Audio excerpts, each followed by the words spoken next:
What's up, everybody? This is Z Double Z TV. Zoom is a man, Double Z is a man. Whatever. Alright. We're just coming up on Final Resolution 2012. It's back on the freaking webcam. So it's time to give the full predictions of what I've got for this pay-per-view coming up. Doesn't make sense to have a WWE title belt in a TNA video. Alright, so this is going to be... There are 7 matches on the card. Hopefully that's going to be enough to fill 3 hours. And going to be running down my predictions for each match outcome. Match number 1. You got Jeff Hardy versus Bobby Roode for the TNA Heavyweight Championship of the World. Now, if you haven't watched TNA lately, it's a little simple thing on how Bobby Roode became the #1 contender. At Turning Point, there was James Storm, AJ Styles, and Bobby Roode triple threat match to determine the #1 contender to the TNA World Heavyweight Championship. Person who got pinned or submitted in the match will not get a title shot until Bound for Glory 2013. And in this case, it was AJ Styles who got beaten after getting a last call super kick by James Storm. But then the following episode of Impact Wrestling, Bobby Roode challenged James Storm for his title shot. James Storm said yes, and Bobby Roode cheated in order to win the match and get this championship match. And thanks to the rules, he was able to be #1 contender because the rule states Bobby Roode cannot get a world title shot unless if Austin Aries is the champion. Well, that's not what's happening now.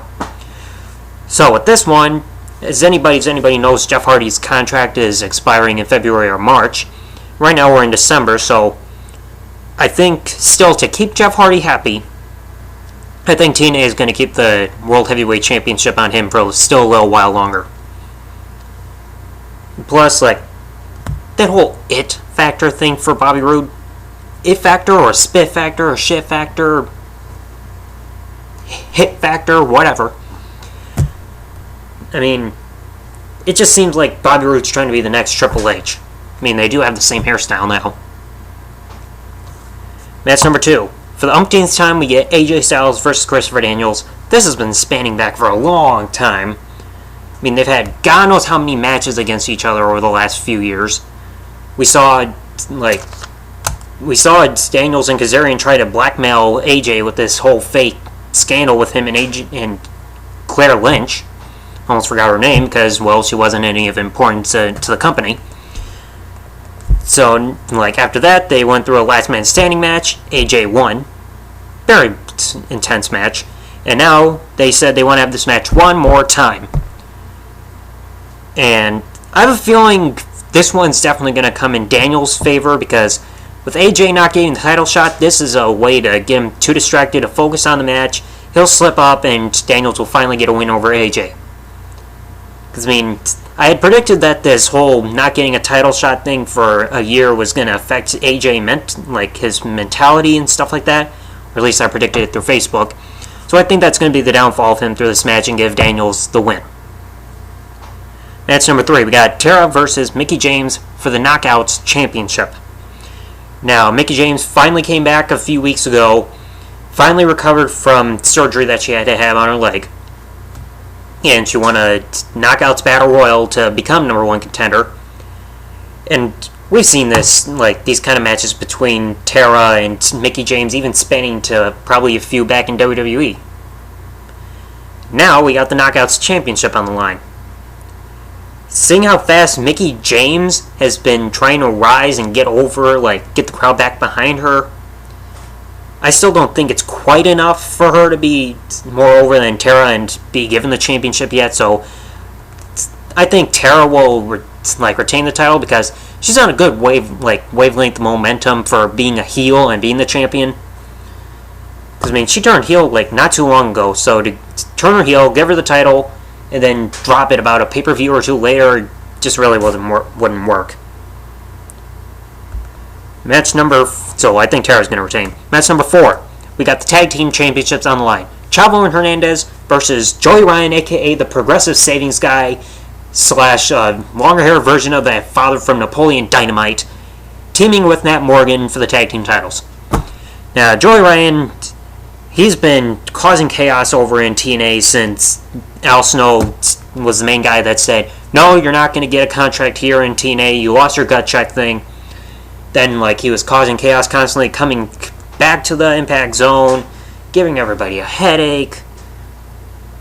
And then, like, eventually beating Al Snow thanks to the help of Matt Morgan. I think it was Bound for Glory. Afterwards, he tried winning the X Division title to no avail. And now he's, like, formed some strange partnership with Matt Morgan. And now they want a tag team title shot. Well, Joey Ryan, you're just not ready yet to be tag team champions right away. I mean, the only reason you're really getting dominant right now is because you got Matt Morgan watching your back. That's not really going to get you over properly enough if you got somebody watching your back the whole time, kind of like a regular manager, type things like that. So I think he hasn't been built up properly enough. He hasn't been given enough time to be over enough to handle the championship in TNA. So I think we're going to keep the tag team titles on our champions at Final Resolution. Match number 5. Got Kurt Angle, Samoa Joe, Garrett Bischoff, and Wes Briscoe versus 4 members of Aces and Eights. And I have a feeling 2 of them will be Doc and, obviously, Devon. With this one, I'm still suspicious about Wes Briscoe and Garrett Bischoff because there have been rumors throughout the internet saying that Garrett Bischoff was a part of Aces and Eights. And now, like, I still suspect Wes Briscoe being part of Aces and Eights. And the main reason is this. A few months ago, when Austin Aries was still champion, we saw a guy with kind of a ponytail, like, suddenly wear, like, a bandana, like, over his face, and then, like, slam something against the back of Aries' head. And I think that may have been Wes Briscoe. So I think, like, that's going to be a night where he's like, ha, screw you, and turn and reveal himself as part of Aces and Eights. So I think Aces and Eights are going to come away with the win with the Wes Briscoe heel turn because it's like it just seems a little predictable there. I mean, a random guy comes out of nowhere, mask, ponytail, like when you look from the eyes up and stuff, it kind of did look like Wes Briscoe. So I think that was him, like, and staying hidden from Kurt Angle about what he really was doing. Match number 6. Rob Van Dam versus Kenny King for the X Division Championship.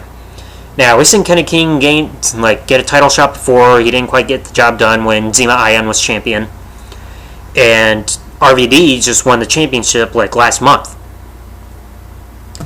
Now, with this one, like, Kenny King just won a triple threat number 1 contenders match against Zema Ion and Kid Cash to get this number 1 contendership.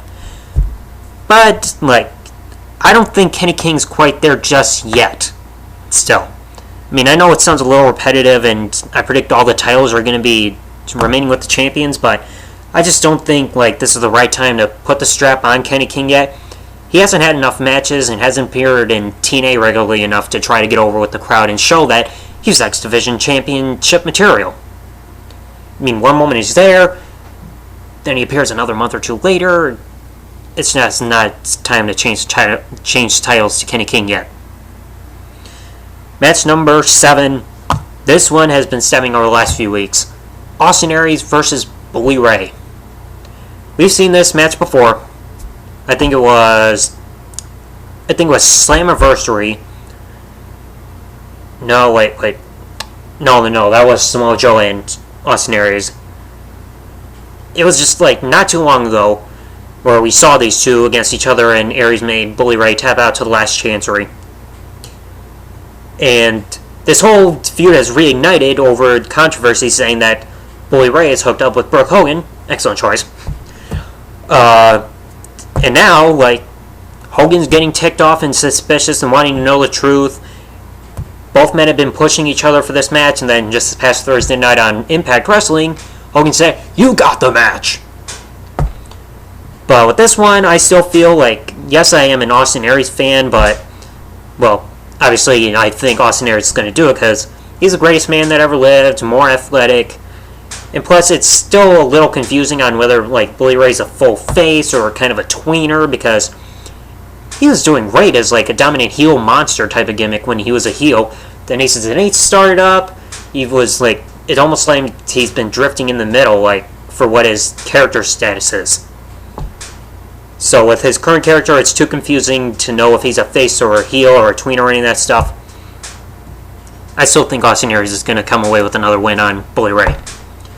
So for the first time ever, that was my in-depth thoughts into pay-per-view predictions. Hallelujah. So with that in mind, thanks for watching. Subscribe. Also, leave in the comments your thoughts on like your predictions for the upcoming TNA pay-per-view. And I will try my hardest right after the pay-per-view is over to record and upload my pay-per-view review when it's all said and done. So with that in mind, thanks for watching. Subscribe. See ya.